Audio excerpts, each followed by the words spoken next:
US President Donald Trump called Russia an aggressor country and accused former President Joe Biden of not allowing Ukraine to strike Russia. On his social media, the American leader wrote that it is very difficult, if not impossible, to win a war without attacking the aggressor country. Trump used a sports analogy and compared the Ukrainian army to an excellent team with fantastic defense that is not allowed to play offense. The politician added that in such a case there is no chance of winning. Donald Trump once again mentioned Joe Biden, who did not allow Ukraine to strike but only permitted it to defend itself. He added that interesting times lie ahead. Notably, a collage also appeared on Trump's account, hinting at a historical analogy. In the first photo, Trump is pointing his finger directly at Putin during a summit in Alaska. In the second, the 37th US President Richard Nixon is pointing his finger at the first secretary of the CPSU Central Committee, Nikita Khrushchev. In 1959, the politicians held the so-called kitchen debate, in which they discussed the merits of capitalism and socialism. Meanwhile, The Guardian reported, citing an unnamed official, that the White House mocked the proposal by the foreign minister of the aggressor country, Russia's Sergei Lavrov, that Russia should become one of the guarantors of Ukraine's security. U.S. Vice President J.D. Vance made a statement regarding security guarantees for Ukraine. He said on Fox News that European countries will have to cover the lion's share of the expenses. I do not think that we should have to bear this significant burden here in this particular situation. The President certainly expects Europe to play a very important and leading role in this matter. Regardless of what form this takes, Europeans will have to shoulder the lion's share of the burden. It's their continent, it's their security. And the President has made it abundantly clear they will certainly have to step up here.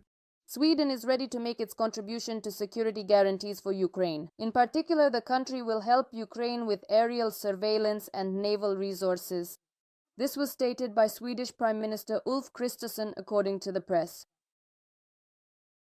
We want to be involved, but it must happen in a safe and reliable way, and we need to know what we are getting into. Estonia is also ready to send a military peacekeeping contingent to Ukraine, consisting of one company, as part of the coalition of the willing. This was stated by Estonian Prime Minister Kaja Kallas, according to R. As previously reported by Union, the security guarantees, similar to those in NATO, which are allegedly being discussed by Western partners, in reality will not include a direct obligation for European countries to come to Ukraine's defense. According to Bloomberg sources, military support may include providing Kyiv with rapid and sustained defense assistance, economic aid, strengthening the Ukrainian armed forces, as well as imposing new sanctions against Russia. The Ukrainian Flamingo missile will enter mass production. According to the Associated Press, Ukraine is producing one Flamingo cruise missile per day, expanding its defense capabilities.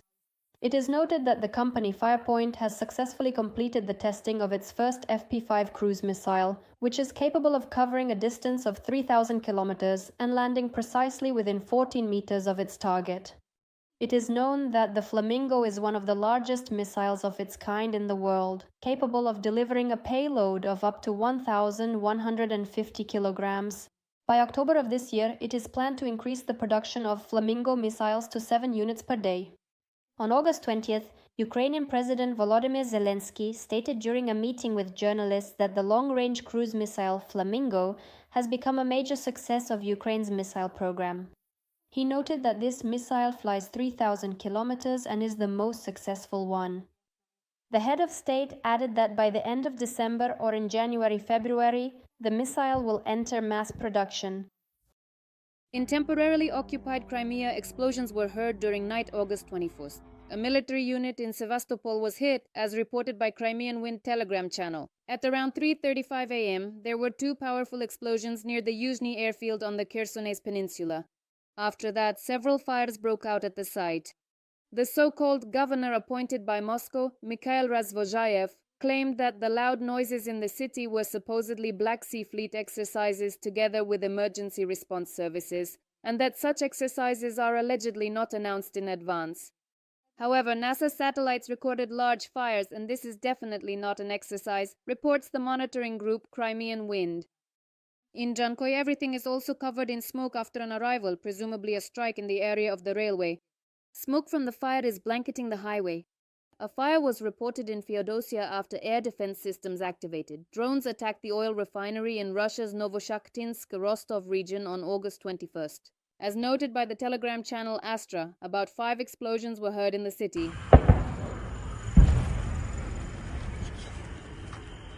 It is reported that a fire broke out at the plant. The facility is located 174 kilometers from the line of contact. The enterprise processes 5 million tons of oil per year. That's the situation we have this morning. And all of this is from the oil refinery. An energy facility in the Voronezh region was damaged after a UAV attack. Several villages remain without electricity. As stated by the region's governor, Gusev, Air defense forces on duty in one of the districts in the south of the region have already detected and destroyed more than 5 UAVs. According to preliminary information, there are no casualties. As a result of the UAV crash, an energy facility was damaged. Several settlements remain without electricity and a number of passenger trains have been delayed. Meanwhile, it has become known that fighters from the main intelligence directorate of Ukraine's Ministry of Defense destroyed an enemy boat at sea near the temporarily occupied Zelenskyy port in the Kherson region with an air-launched missile. The head of the foreign ministry of the aggressor country Russia, Sergei Lavrov, stated that the Russian dictator Vladimir Putin is ready to meet with the president of Ukraine, Volodymyr Zelenskyy. He said this during a joint press conference with the head of India's Ministry of Foreign Affairs. According to him, Putin is allegedly ready to meet with the Ukrainian president, but under a certain condition. I have repeatedly stated and affirmed that he is indeed ready to engage in discussions, including with Mr. Zelenskyy, provided that all pertinent issues requiring thorough and careful consideration at the very highest level are diligently and comprehensively prepared. Lavrov did not miss the opportunity to add that if it comes to signing future agreements with Ukraine, then, according to him, the question of the legitimacy of the signatories from the Ukrainian side will arise. It should be noted that the Russian dictator Vladimir Putin is deliberately delaying a personal meeting with Volodymyr Zelenskyy as much as possible. After the meeting between Putin and US President Donald Trump, the American president and the Kremlin leader had a phone conversation, during which Putin merely stated that he was ready to raise the level of negotiations with Ukraine. As journalist Michael Naki notes, US President Donald Trump is expecting a meeting between Zelenskyy and Putin. However, judging by the latest public statements from the Kremlin, Putin is not ready for it. Now the White House is expecting his imminent meeting with Zelenskyy. However, Moscow is sending completely different signals. After the summit, Russia continued to obstruct any actions aimed at advancing the peace process, which indicates Putin's unwillingness to move at the same pace as Trump.